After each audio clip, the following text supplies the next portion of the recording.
Welcome to Daily Scripture Reading. I do not own the rights to this music.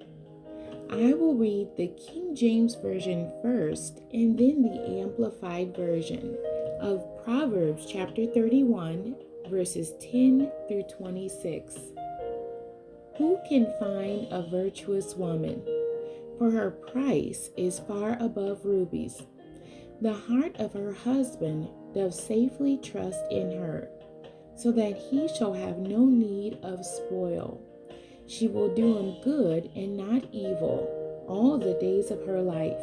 She seeketh wool and flax, and worketh willingly with her hands. She is like the merchant's ships. She bringeth her food from afar.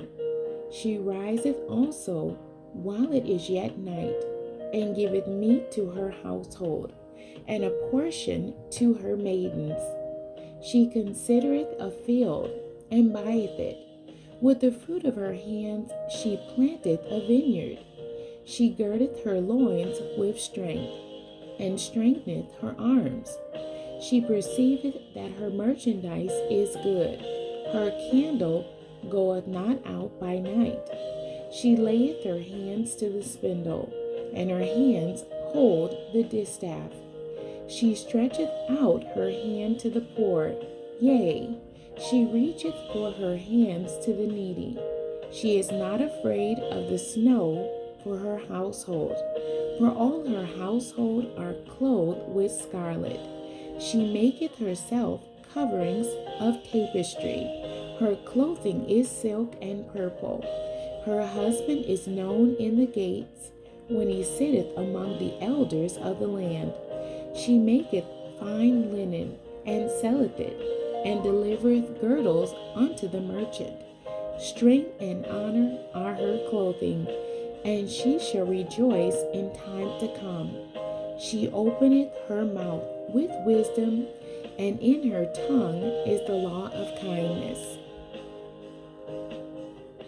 The Amplified Version of Proverbs chapter 31, verses 10 through 26. Description of a worthy woman. An excellent woman, one who is spiritual, capable, intelligent, and virtuous.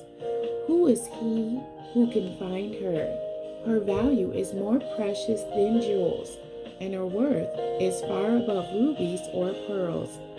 The heart of her husband trusts in her with secure confidence, and he will have no lack of gain. She comforts, encourages, and does him only good and not evil all the days of her life.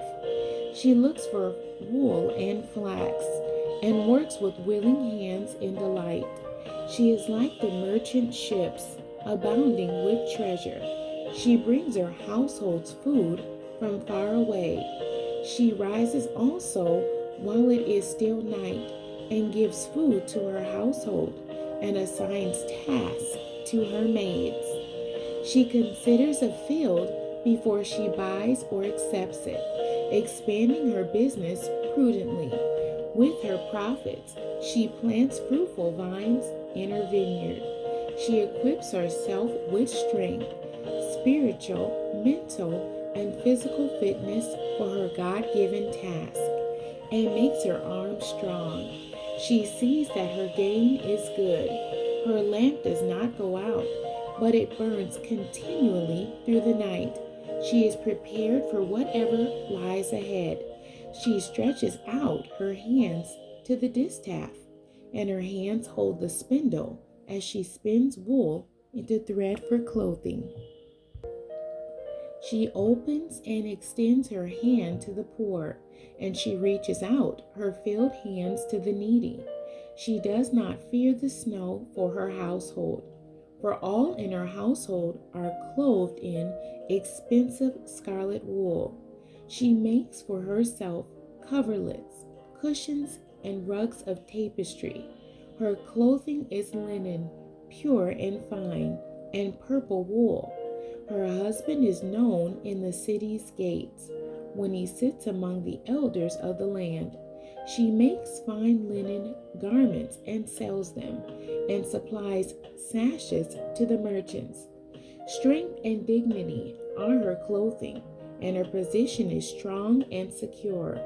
And she smiles at the future, knowing that she and her family are prepared. She opens her mouth in skillful and godly wisdom, and the teaching of kindness is on her tongue, giving counsel and instruction. The end. God bless you, and thank you for joining me today.